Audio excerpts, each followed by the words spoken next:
name is Sylvia Kuria, and I'm speaking to you from here in Ndeiya, which is in Kiambu County.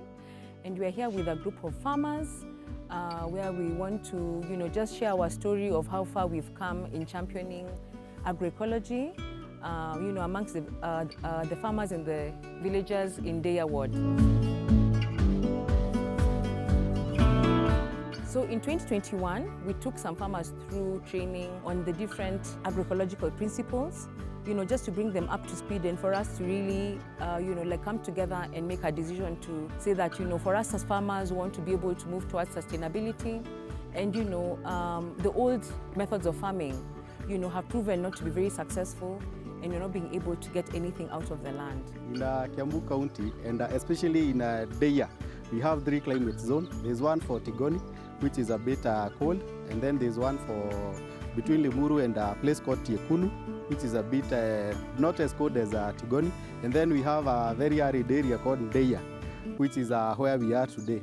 So to mitigate the climatic changes, we are trying to, as a government, we are trying to provide farmers with seeds that are able to grow in that area, and that is a drought-resistant crop. And the farmer groups, like our agroecology group, is requesting for those farmers, so that we don't just provide what is available, we provide what is working for them. I'm Elsa Watch. I work with Biovision Africa Trust as a farmer field officer in Kiambu County. Our office is here in Ndeiya. Actually, at Biovision, our main role is to disseminate information on agroecology that we disseminate to the farmers and also school-going children. We came to Ndeiya in 2021, and actually when we came here, we realized that this is a semi-arid area.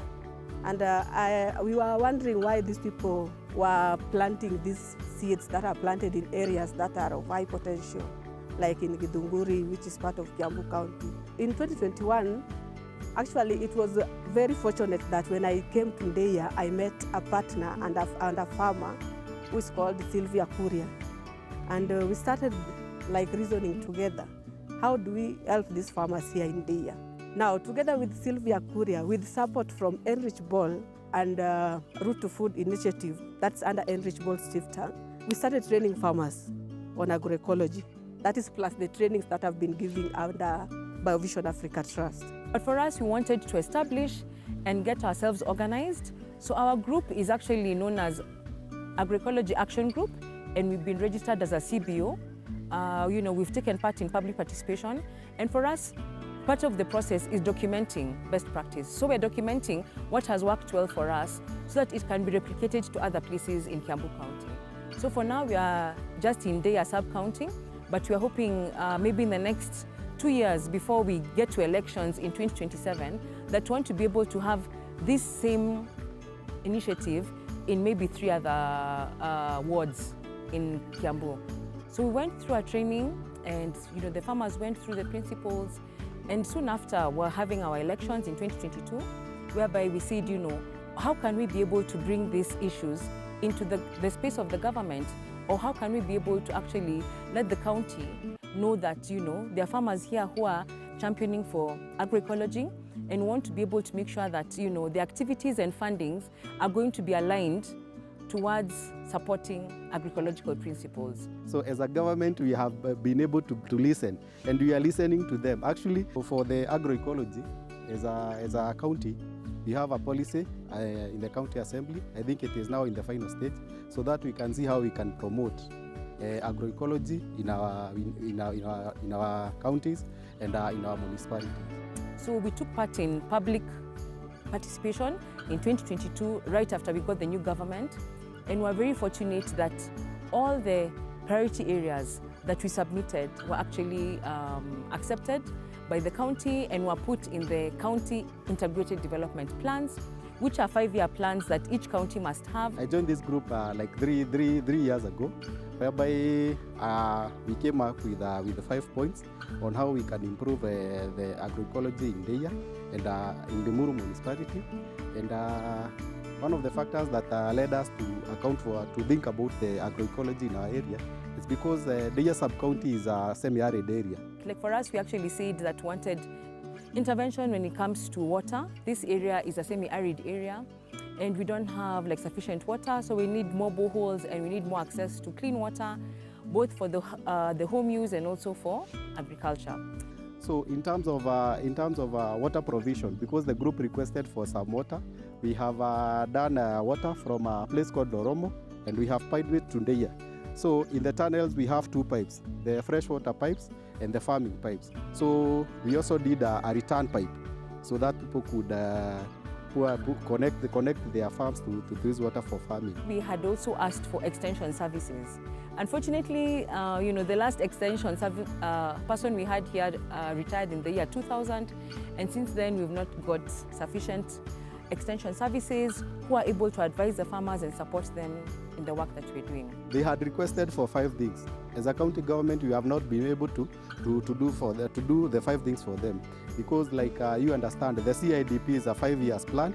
So, but in year 1 and year 2, maybe we have been able to do the 3 or 4 things.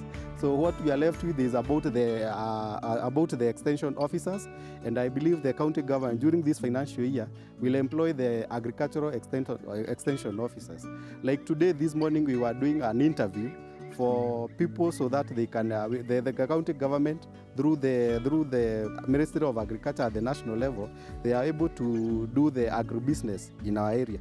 Then thirdly, we also requested for inputs in terms of seeds and fertilizer, because we find that because this area is semi-arid, sometimes the seeds and inputs we get are not conversant, like with this climatic condition. So you find sometimes you're given maize in the hot sun like now, and yet what we really need are our more local indigenous foods like millet and sorghum and pumpkin that do very well in this climatic condition. One of the priority areas that we submitted was the need for organic fertilizers and indigenous seeds, which we felt was very important to revive this. The organic fertilizers were very important to revive the soil, because we realized that the soil was not well fed, the soil was so much compacted. Actually, what will revive the soil was the organic fertilizers. Now, the indigenous seeds were also very important, because we needed seeds that are adaptable to the climate here in Ndeiya, seeds that can work for the farmers. And that's why we were advocating for the indigenous seeds. Since the new government came after the elections, the county government, through the leadership of our governor, we provide a seed to all our farmers all over the counties, and especially in the farming area, the farming counties, that is the Kiambu West area. I feel indigenous seeds are very important to Ndeiya because of the climate here. The indigenous seeds will be adaptable. At least they will produce even when it is dry. Indigenous seeds like sweet potatoes, indigenous seeds like pigeon peas, indigenous seeds like cassava, sorghum, millet. I feel they will really do well here in Ndeiya. And that's why, together with the group of Agroecology Action Group, we felt like this is what we should really push for Ndeiya farmers. It is good to note that the county is committed to fighting climatic changes. So we, as a part of the adaptation and mitigation, that's why we are supplying semi-arid certified seeds which are able to do well in particular areas. The seeds have helped us to increase food security in this area. We realized that this place was forested many years ago, but because of the farming practices, we've cut down quite a number of trees. And right now, we don't want to have just any tree. Like this area has a lot of blue gum trees, but for us, we want to bring in the agroforestry trees that are able, to support the environment, to bring back the rain, and make sure that we're able to bring back an ecosystem that's sustainable. And then finally, the fifth one is about markets. We have to go all the way to Limuru to sell our produce, and yet we have so many marketplaces here. And right now, I'm happy to say that the issue for markets has been taken up by the county government, and they are building us a territorial market. We are doing markets, and in Ndeiya sub-county we have a market. I think we started, it was started last week, and now we are doing the concrete in Boroti, and for sure we'll be having a section for organic farmers. And the first priority that as a government we are giving to the people, to the local people, so so that the produce that they get from their farms, they can be bringing it to then selling it to our farmers. So farmers don't have to travel very far to bring in their produce. And through this whole journey, we've not gone on our own. We've worked with the county government. They've been very supportive. We normally send them letters and they respond. So it's very nice to see that, you know, we actually have a government that cares for its people. And right now, this year, we have actually requested for more water. One borehole has already been sunk. We're very grateful about that. But also, we have actually asked for the inputs that make sense for us. We want to get seeds, you know, that do well in semi-arid areas, and we want Ndeiya to actually be the shining light. We want Ndeiya to be the example, the best practice of agroecology being successful in a semi-arid area. So as a parting shot, maybe I would like to thank you, all of you, and declare that as a government, we are very much committed to promoting agriculture, to making sure that all the SDGs are achieved. Also, we are also very committed to fighting climatic changes. Why? Because without fighting this climate change, I believe we will not achieve what we want as a group, and as a people, and as a country, and as a universe. Remember, all of us, we owe something to this planet. We owe something to our children. We owe something to even nature. So we have to ensure that everyone, wherever you are, in whatever you are doing, you are committed to fighting this climate change. Because if we don't take care of our environment, if we don't care of our nature, one day we shall regret. And people are saying that the time is running out. And for sure the time is running out. Because like in this season, this area used to receive a lot of rains. Nowadays, there's no rain. Maybe the rain comes one day and then it disappears. And that is why you are seeing some of these things here. So we are committed to making sure that the initiative that we have on climate change mitigation and adaptation, it is locally led. We don't have to get people from the headquarters, from Nairobi, or even from Europe to come and tell us how we are going to solve about this climate.